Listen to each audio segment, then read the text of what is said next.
Good morning, CLC. Thank you for being here. Thank you for your presence and your love. Thank you for your warmth.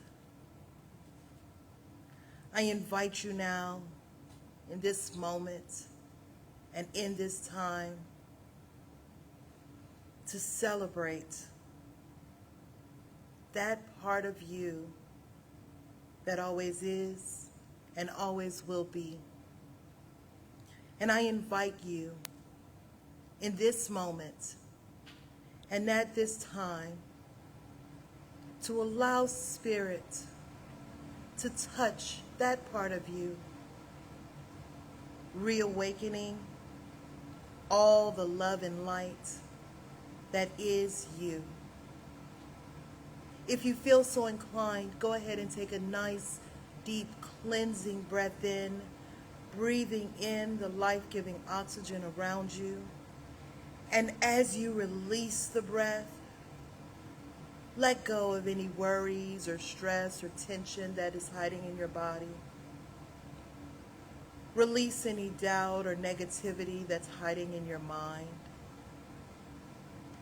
And go ahead and take another nice, deep, cleansing breath in. And as you release this breath, allow your body to relax in this moment. And allow your mind to be here now. Universal love enfolds me. Universal wisdom inspires me.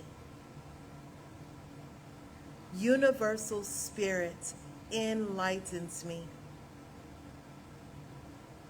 Universal power encircles me. I am one, and all is well.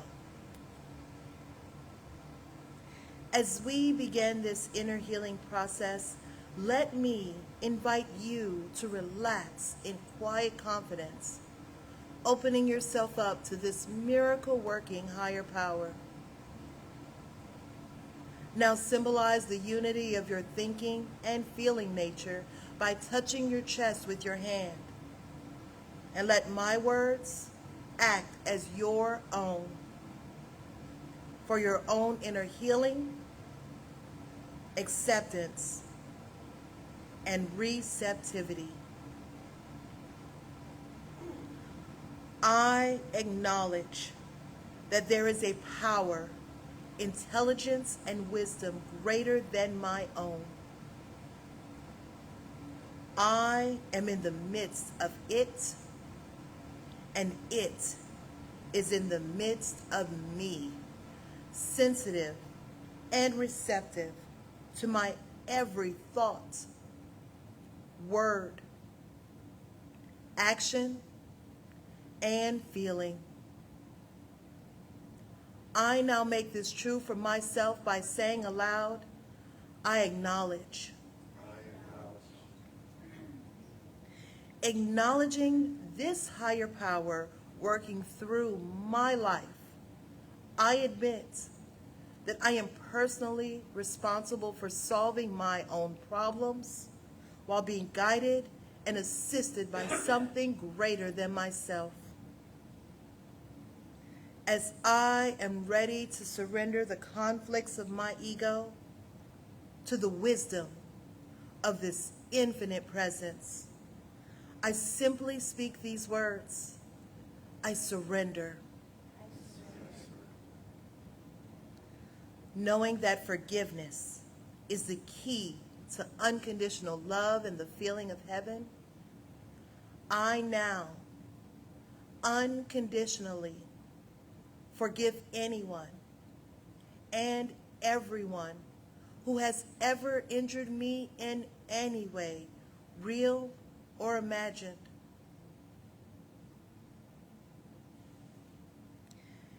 And I now forgive myself for all of my mistaken judgments and their resulting actions.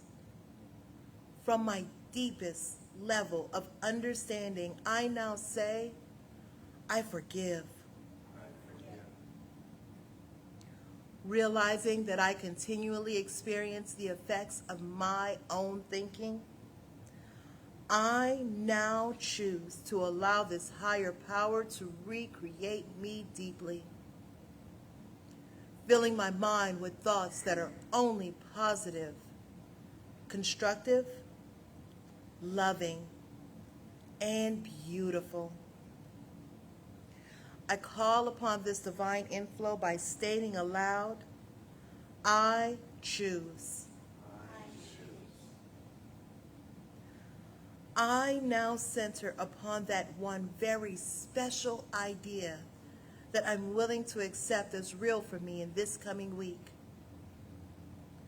Visualizing that idea as already acted upon and brought to pass. In seeing my idea become a fact of my experience, I enjoy the happiness and peace of my thought fulfilled and gratefully speak these words. I accept.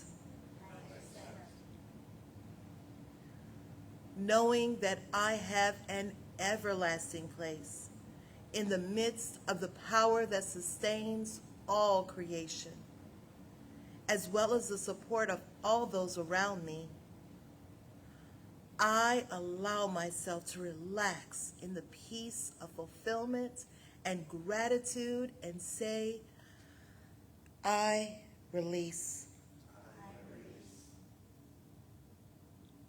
Now, in my mind's eye, I envision the presence of someone near and dear to me.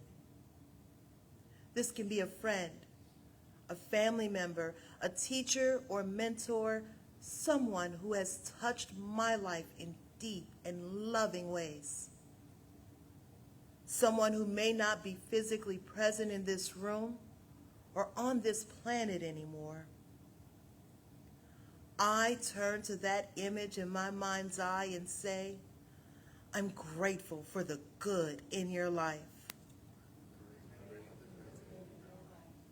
Now I open my eyes, turn to the world around me, and joyfully speak to anyone physically present in this room or virtually on this broadcast, and share in confidence and gratitude in saying, I'm grateful for the good in your lives. Well, good morning. Welcome to Creative Life. Those of you in the room, those of you watching online. This is a series on sustainable faith, and today is about what happens when you pray. There's a mechanism to prayer. Something, happens. Gears start to turn. The wheels start to grind, when you pray. And one of the things that grinds me in metaphysics is when I hear somebody say the following in one way or another. They'll say, prayer is great, but it's not enough. You have to do more. You have to do more than pray. And whenever I hear that, I realize I'm listening to somebody who just doesn't understand prayer. They just don't understand prayer completely. I get what they're driving at. You have to take action. But look, if you weren't willing to take action, you wouldn't have prayed in the first place. Second, if you pray the right way, you can't help but take action. Because the prayer is going to take you. The prayer is going to get you up out of your chair and across the room and out into the world, doing whatever it is you've chosen to do on behalf of the universe that you began with prayer. When we reframe prayer as something other than what we learned, many of us, coming up, that it was talking to an old man in the sky and begging him and pleading with him, give me a break, God. I don't deserve it. You know I don't. They know I don't. But could you see your way clear, just this once, to do a guy a favor? Well, that kind of limping, sad, hopeless prayer goes nowhere. But the kind of prayer that's based in the idea that the God of our understanding is the principle of creation that's fully active at every point within creation, that kind of prayer is the prayer that moves mountains. That kind of prayer where you affirm and know something on behalf of the universe, on behalf of yourself. You speak your word, as we say, in faith believing. You declare a thing. You find this peppered throughout Scripture, even where they're talking about the old man in the sky idea of God. You find it, thou shalt decree a thing, and it shall be established unto thee, and the light shall shine upon all thy ways. I think that's in Job. Thou shalt decree a thing. You decree a thing. You speak your word. You state a condition at which you intend to arrive, as though you had already arrived there. Specifically, you state the feeling that you have about the condition at which you intend to arrive. The feeling, because we all know people who have lots of people in their lives and they're still lonely. We know people who have lots and lots of money and they're still anxious. We know people who have radiant, robust health and they're hypochondriacs. And we know people who are wildly creative and they're insecure about their own abilities. And they're constantly putting themselves down in their minds. So how does this happen? Well, it tells us that the form itself is not enough. You can't heal a sense of inferiority by lining up a greeting committee of people to tell you how wonderful you are. You can't heal a sense of inner poverty by just dumping money on a condition. Yeah, it'll help for a while, but it forestalls the inevitable, which is we wake up back where we were in consciousness if consciousness hasn't moved. Or to put it another way, as a teacher of mine was fond of saying, the consciousness that brought you to where you are will take you no further. You might get lucky now and then, and a windfall arrives, but if the consciousness doesn't change, the consciousness will out. So what is consciousness but feeling around a thought or belief? That is what belief is a thought or pattern of thought wrapped in feeling. That's a belief. And your beliefs are unshakable. Your beliefs are certain. You know what you believe. They change on their own, but while they're in play, they're active and they're dynamic and they're creative. And that's the process of prayer. The type of prayer that we teach in this science is so different from the old man in the sky type of prayer, we even invented a whole new name for it. When I say we did, well, Ernest Holmes had a hand in it, and Mary Baker Eddy before him, and a bunch of people came up with it. And when it got handed down to us, it was called spiritual mind treatment, which sounds so different from prayer that it requires a lot of explanation. I've made a living explaining it, so that's, good for me. But, right? It's spiritual mind treatment. People are like, what? What is that? It sounds, I'll never forget a story. So years ago, when my office was upstairs in the other building, a person who attended here called me up one day and they said, I have a relative and they're struggling in some way, and I would like to bring them to you for a treatment. Can we do that? And I said, sure, and we set up a time, and they showed up at the appointed time, and you should have seen the face on this relative. They were terrified. I don't know what the person I knew had told them, but they were coming to a man in a building, which at that time was in the middle of nowhere out here, for a spiritual mind treatment. And I wished I had had on a white coat and had, the electrical stuff sparking, across wild hair. Come in. They called me crazy at the Institute, So you can have some fun with it, But why it's called spiritual mind treatment? Well, it's spiritual. It happens in your mind. And you're treating your mind to know. You're treating your mind in the sense that if you write an essay, it's formally called a treatment. You're treating a topic. You see what I'm saying? You're developing a logical, empirical argument about a particular state of mind that you wish to occupy. And that's these 5 steps that we go through in treatment, or there's a 7-step model of treatment too, which is kind of cool. But you go through these steps, and what you're doing is convincing yourself. Convincing yourself. When you're convinced, the universe is convinced on your behalf. That's all we have to do. It can be a tall order sometimes because we don't buy it. We say, I'd love to have a better life than what I'm living, but how's that going to happen? And we're not fully invested in it. And until we are, we get partial results. You get a mixed bag. Emma Curtis Hopkins, one of the great teachers of this whole body of work, she says, you experience a mixture of good and evil in your life because you believed in a mixture of good and evil. Just so. You believe in a mixture of good and evil. 60-40, 80-20, 70-30, whatever. Whatever mixture of good and by good, let's speak of like wins and losses, okay? Success and failure. Achievement and non-achievement. That's what we're speaking of, not as stark maybe as good and evil. It's just I get what I want, I don't get what I want.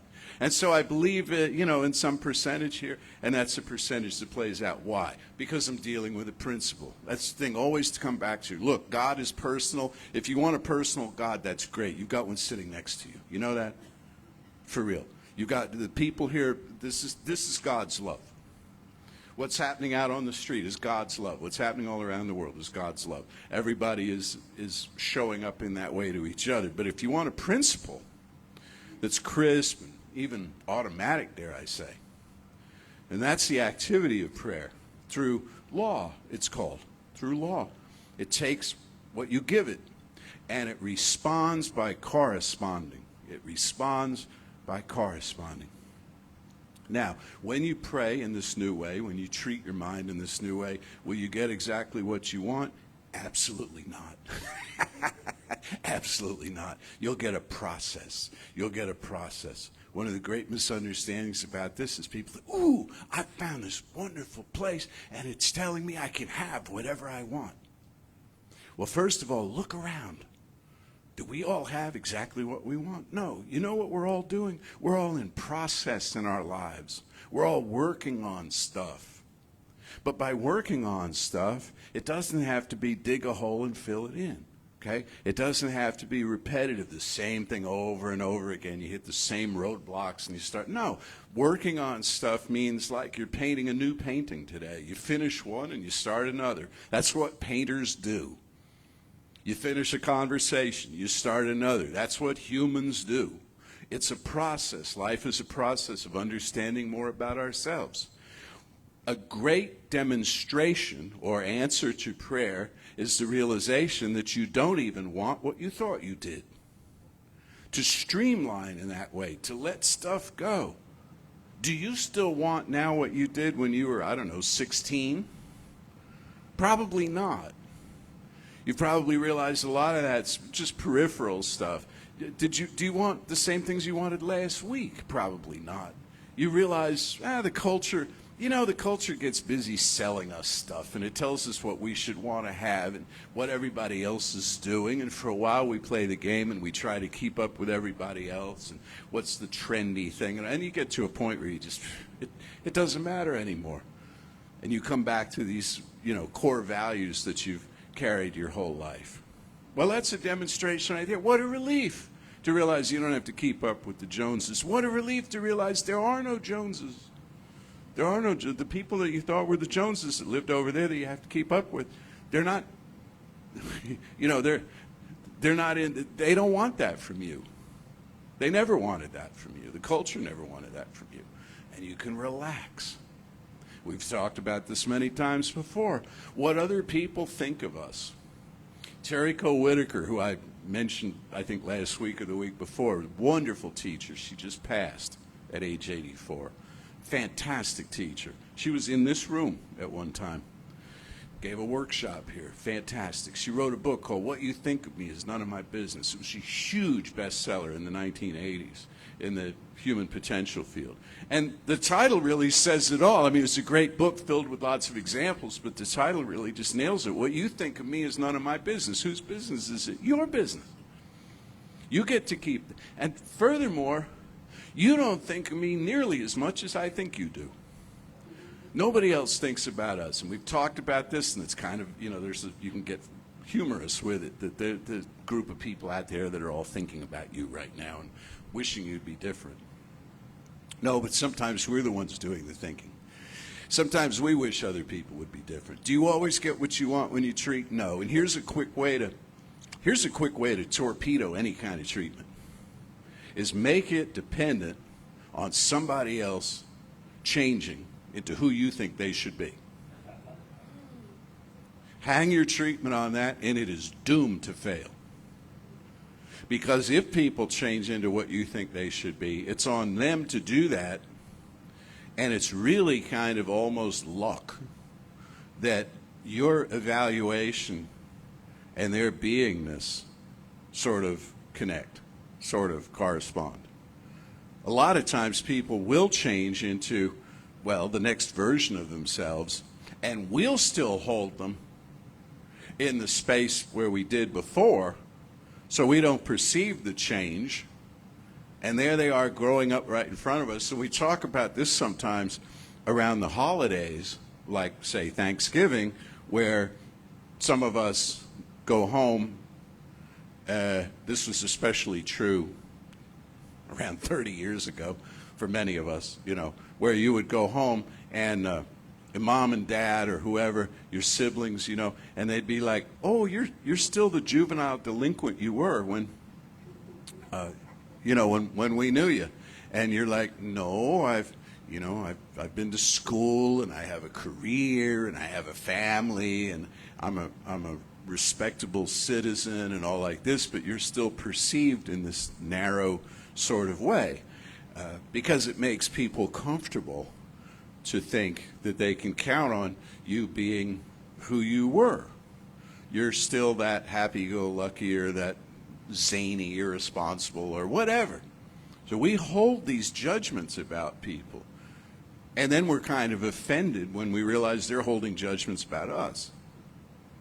Well, how you drop the judgment thing altogether is go directly to your source and say, "Show me more of who I am." And then through that lens, I'll understand my world better. I'll understand other people better without having to explain them, psychoanalyze them, or try to fix or rescue or change them. And what a relief that is when you realize that you don't have to do that anymore. That you can. That's what unconditional love is. See, unconditional love doesn't mean, "Come here and let me love on you. Let me love you to death.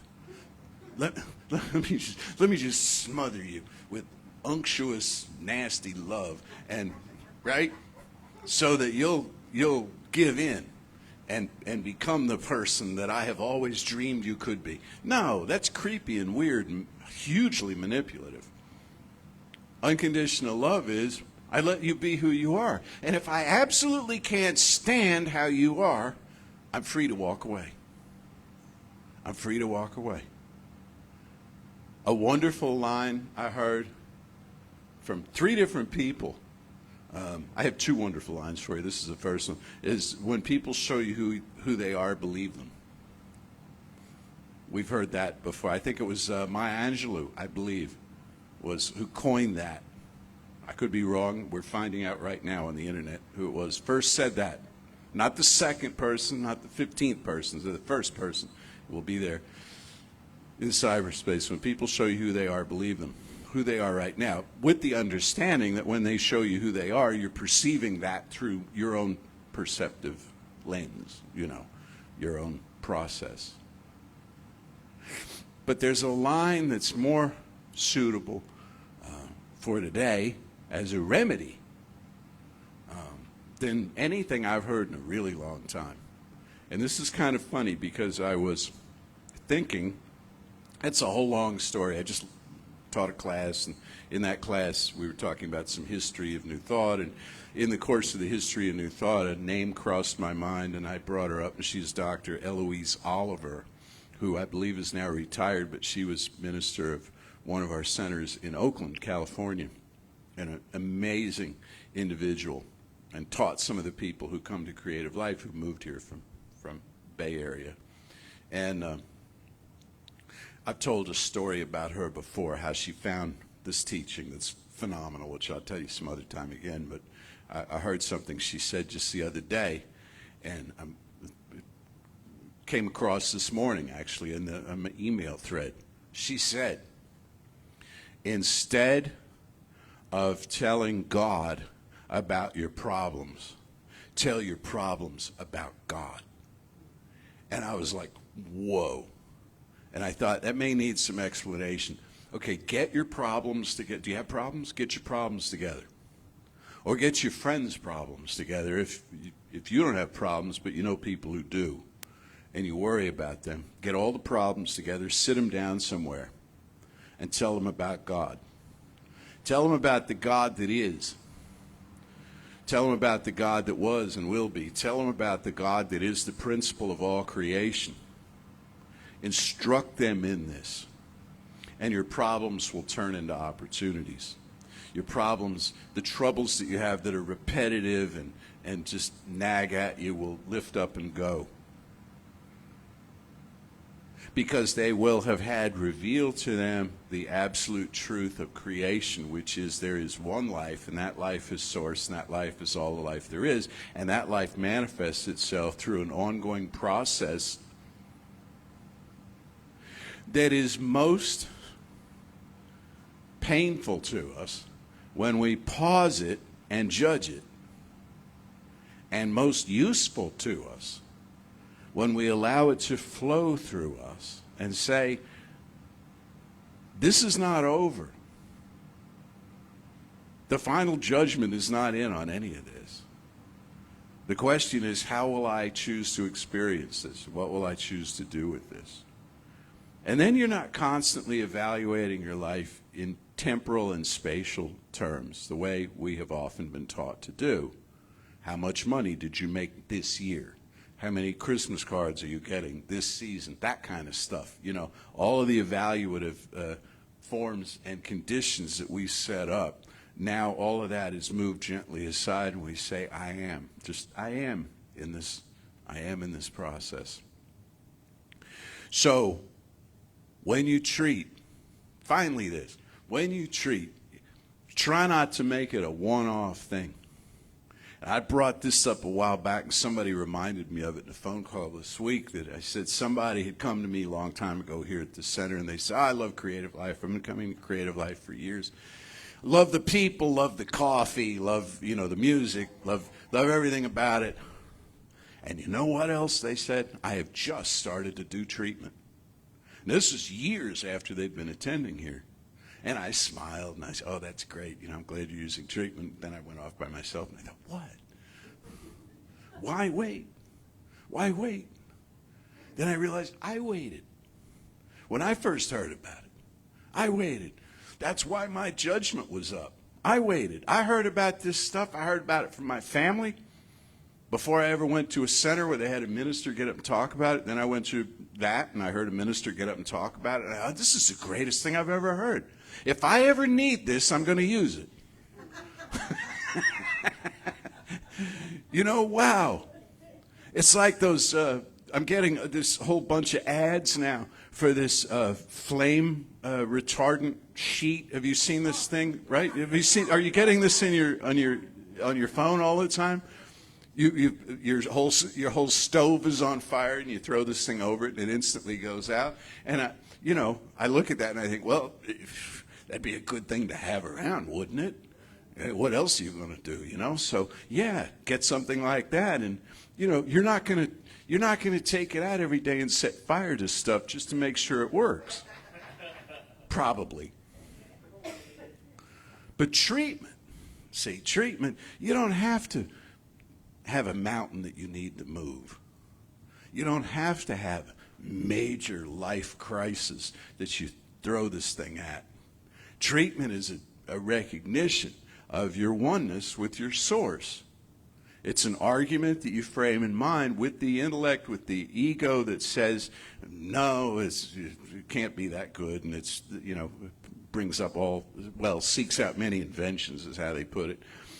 And you speak to this thing and you describe the truth to it. Yeah. So you want to build a habit. You want to build a habit before you need the thing to deliver the goods, where you're reminding yourself of the truth of your own being. And then when things change in the world, as they do, as we see, when life throws you a curveball, individually or collectively, where do you go? You don't have to crawl on your hands and knees back to this spiritual process and say, please knock on its little door, let me in, little like kitty door or something down there. No, it's instead you pick up where you left off. God is still God. There is still one life. Just as there was in Jesus' time, Buddha's time, the Vedas' time, whenever. It's one life, still one power. And you know that, and you know that, and you know that. And if you ever need reminding of this, well, let me tell you, there's this place called Creative Life Spiritual Center that has classes, book studies, discussions, Sunday services. Oh my gosh. And we're adding, wait till you see what the stuff we're rolling out in 2025, particularly online for our global interest. You don't have to leave the house. You don't even have to wear pants. You just sit there and, right, on a little Zoom camera, it's great. You meet all these people from all over the place. To be reminded of this. To be reminded of this. And you watch. I didn't think it was possible. These two will tell you that you could have community online. It sounded, I don't know, like a real stretch. But it's happened. It's happened. And there's people that get together and they can't wait for their Tuesday night or their Friday night or their whatever event to get together to remind themselves and each other of this one life and this one power and this one presence. So as we go forward with this forward-facing faith that can manage any change in life, we do this hand in hand, and we do this from the inside out, knowing this. So a treatment goes something like this. There is one life, one power, one presence, just one. I know this intellectually, now I feel it emotionally. Now I embody it intentionally. And I speak my word along specific lines for an outpicturing of joy, wholeness, happiness, well-being. I speak my word about the inner feeling of trust, replacing anxiety, confidence, taking the place of insecurity, friendliness, taking the place of cold calculation, and I relax into the loving arms of this universe as I have this knowing about myself. I have it about all others without intrusion or intervention, moving anybody around in any particular way. I affirm and know that every sentient being is coming to a greater awareness by the minute of who they are and the choices that are in play and the causes that are generating effects. And I call it good and very good. And for this knowing and its manifestation in solid, recognizable form, I am so deeply grateful. I release this word now into the infinite, calling it done, and so it is. I guess it's a moving experience. Huh? It is. At least it's not a shocking one. This is true. Yeah, I experienced enough of that when I lived in Saudi, where it was pretty dry. I used to do what Lisa does here. Sparky. Yeah. What's that? Yeah. Yeah, I know exactly how that feels. And I remember once deciding not to touch the stereo with my finger, and I used my feet instead. And I almost got rid of the microphone here, which would not be good. Did you mention anything about the toilets? Okay. Don't do it on camera. Well, if online you're wondering what we're talking about, just text one of us, we'll let you know. We have a couple of events coming up. One is this coming week, and it's our soul session. If you've never attended one of our soul sessions, they are great events. We have guest people. Reverend Jesse usually talks to them. It's just like a talk show. The two people who are going to be on the soul session this week are the two people, a minister and a practitioner, Reverend Ogla Silva and Gordon Lilly. She's a minister, he's a practitioner. They're the people who are actually spreading and supporting centers for spiritual living in the Caribbean, including Cuba. So please, just join in. If you don't normally come to our soul session, I assure you, they're not dry events. They're good events, real-life people, and it's a really cool event. And you can just do it by going to our Facebook page. It will be broadcast Facebook Live. So I just want to remind everybody that, it takes money and effort to keep the lights on, so we appreciate all you do. When you donate to us, believe me, it's going to a worthy cause. It literally does keep the lights on. It helps us to get the message out there. Every day, Reverend Lisa and I are coming up. We broadcast a message, Reverend Lisa, about 9 in the morning, and me about 5 in the evening. You've got our Sunday services. You've got lots of events going on during the week. So we appreciate everybody who takes part in those. So as we come up to our giving time, and our usher is ready, just say with me now, divine love through me blesses and multiplies all the good I am and have, all the good I give and receive. I am prosperous now, and so it is. And my mind just goes blank. Okay.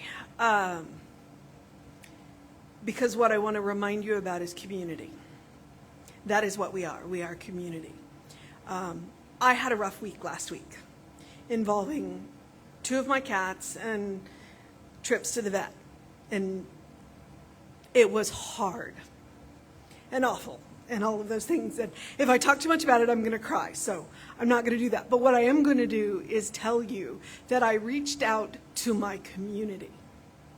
And my community reached back for me.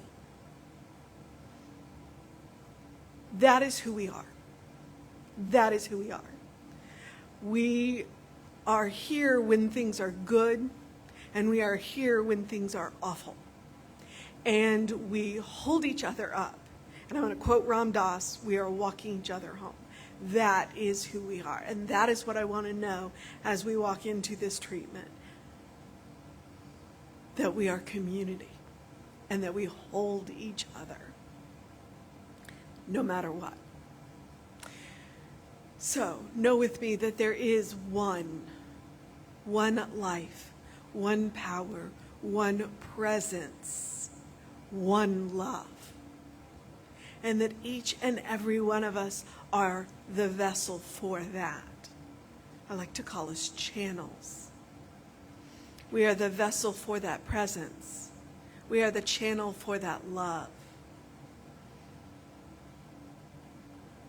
We are the I am.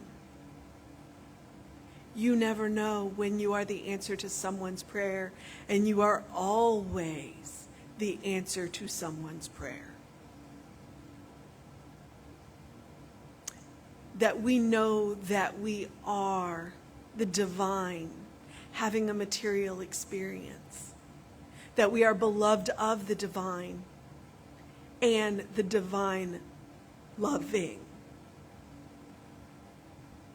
that we are sacred community, and that when we remember that, amazing things happen.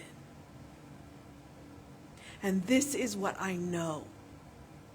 I know the brilliant light that each and every one of us is. And all of the good that we do. And I am grateful for a teaching that reminds me who I am. I am grateful for a community that comes together to remind each other who we are. I am grateful for the technology to send this reminder out into the ethers. I am grateful for our ministers, our practitioners, our musicians. I am grateful for each and every one of you. And I am grateful because it is simply another word for love. And I relax into this knowing and release my word into law with love, calling it done and knowing that it is so. And so it is. Say with me now, something wonderful is happening through me. Something wonderful is happening through me. I feel it in my body. I feel it in my mind. I feel it in everything I am. I choose it. I trust it. I use it. And I love it. And so it is.